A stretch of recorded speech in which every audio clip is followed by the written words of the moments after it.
Elliot, you're not saying anything. What's wrong? Nothing.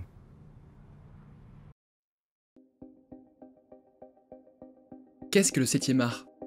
C'est une fusion, un mélange de tous les arts. Son but, créer l'émotion par ce qu'il nous montre. Chaque art possède des outils distincts pour produire une émulsion chez les spectateurs. Pour la création audiovisuelle, cet outil, c'est la grammaire visuelle. Sa maîtrise est primordiale pour se démarquer, face à un catalogue d'œuvres de plus en plus chargé. L'unicité est rare, l'histoire ne suffit pas. Il faut quelque chose en plus qui nous sort de cette conformité ambiante, prendre des risques. On en parle de Mr. Robot ?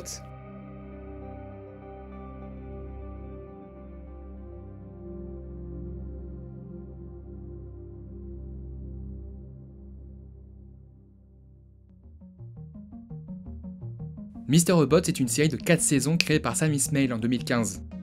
Portée par un Rami Malek au summum de son talent, elle nous narre l'histoire d'Elliot, un informaticien mal dans sa peau et victime de phobie sociale, qui tente d'aider des personnes en agissant comme un cyberjusticier. Sa route croise celle de Mr. Robot, campé par Christian Slater, connu pour son magnifique rôle dans Alone in the Dark. Non.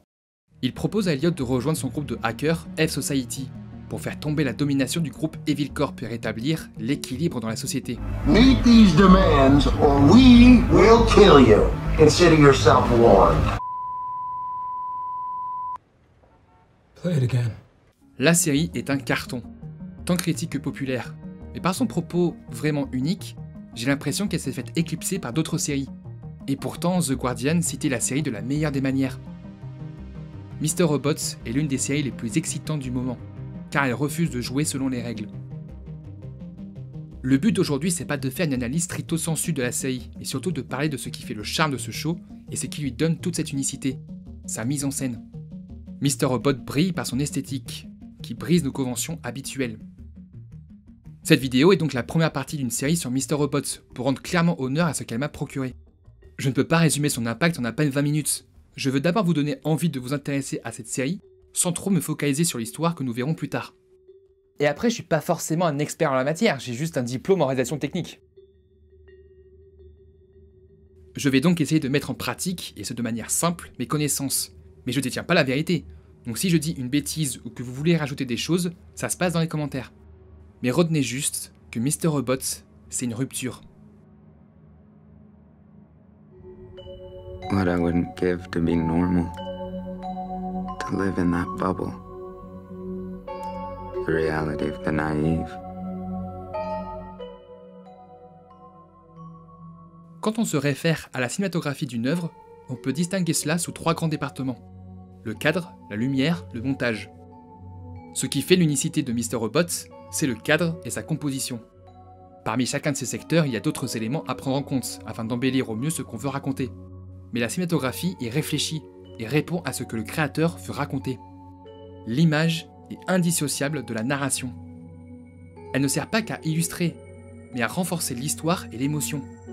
La forme et le fond se doivent d'être unis pour pleinement exploiter le potentiel scénique. Mr. Robot possède une image ultra léchée, qui dénote par une véritable recherche et une science du cadrage. On doit cela à l'union du réalisateur et du directeur de la photographie, Sam Esmail et Todd Campbell. Ce chef opérateur est actif à la télévision, avec Sleepy Hollow, Stranger Things ou encore Homecoming. Mais on sent que c'est Sam Esmail qui a apporté sa patte à l'univers. Surtout quand on voit son premier film Comet et ses partis pris esthétiques, qui semblent se présenter comme un pilote de ce que sera 1 an plus tard Mr. Robot. Et ça va être le sujet de la prochaine vidéo. Ce film est merveilleux. Mais de quoi ça part concrètement Mr. Robot ? D'une révolte contre la société, contre les conglomérats qui creusent de plus en plus les inégalités au sein de la population. Mais la série va encore plus loin, en parlant de solitude, de dépression, de rejet. No, you're not.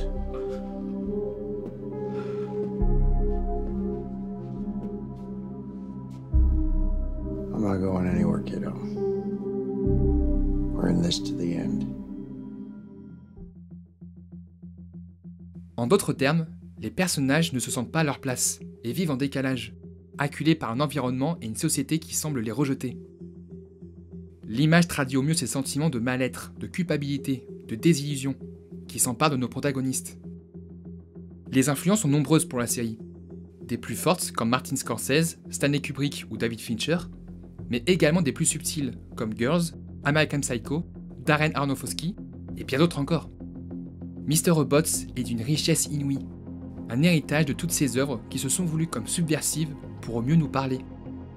Et il suffit juste de regarder son image pour comprendre. On va parler d'une règle que beaucoup connaissent mais qui reste pas absolue dans le monde de la cinématographie, la règle des tiers. Cette notion est surtout vue comme étant une aide et non pas quelque chose d'obligatoire. Elle permet d'apporter une certaine harmonie dans la position des éléments d'un plan. On dessine deux lignes horizontales et verticales qui sont équidistantes entre elles. Les intersections forment des points de force. L'idée est de diriger le regard du spectateur de manière naturelle, et cette règle permet de rendre le tout plus harmonieux. Mr. Robots s'amuse avec cette règle. Les personnages sont presque constamment excentrés sur les tiers inférieurs et rarement centrés, caractérisant au mieux leur ressenti. Cette position étonne le spectateur, peu habitué à ce genre de composition. Le mal-être se transmet au spectateur, défiant toute notion de normalité. Mais cette règle seule ne suffit pas. Un plan ne filme pas seulement un personnage, mais accorde une importance au décor. Quand on filme un personnage, sa place dans le décor est importante. On appelle R ce qui sépare le personnage des bords du cadre. Combiné avec la règle des tiers, les personnages peuvent paraître vraiment petits. Dans Mr. Robots, l'air prend une place majeure pour laisser le décor dominer le cadre. Cette combinaison d'éléments renforce l'idée que les protagonistes sont dominés par un environnement qui les dépasse, et dont l'échappatoire est impossible. Ce plan de Tyrell est ultra caractéristique. Faisant face au CTO de E-Corp, qui lui fout un coup de pression, Tyrell est acculé et ne peut que s'enfuir, sans pouvoir faire face. You are not going to be CTO. I want to see that look wash over your face. 3 autres éléments m'ont frappé avec cette série. Division, obstruction, réflexion. Mr. Robot parle de pouvoir, de hiérarchie sociale, de ce qui envenime notre société. Les scènes de dialogue se transforment en rapport de force, montrer qui est plus puissant, mais également montrer la différence. Pour cela, les personnages sont très souvent séparés par des éléments du décor ou par des lignes imaginaires. Une barre de métro, un pilier, un mur, le vide n'existe pas dans cette série.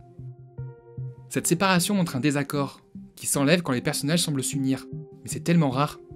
Les lignes et les perspectives sont millimétrées. Au-delà de leur force esthétique, elles symbolisent le pouvoir et la discorde qui se mettent en place. Cette façon inhabituelle de jouer avec les codes permet de mieux diriger le regard du spectateur. Cela le rend plus attentif aux détails. Cette mise en scène nous rend actifs. Ce trouble ambiant se manifeste également par l'obstruction du décor. Derrière un pan de décor ou enfermé, les personnages sont prisonniers d'un espace qui les empêche de mouvoir à leur guise, leur prive de leur liberté. Dans l'introduction de l'épisode 2, la place du décor est capitale. Une fois qu'Elliot refuse l'offre de Tyrell, celui-ci, déçu, perd la vision du ciel, montrant métaphoriquement son ambition. Il revient sur Terre, dominé par un décor qui ralentit son ascension. On a également Vera, enfermée dans sa cellule, où le décor semble se renfermer sur lui-même, pour signifier son emprisonnement.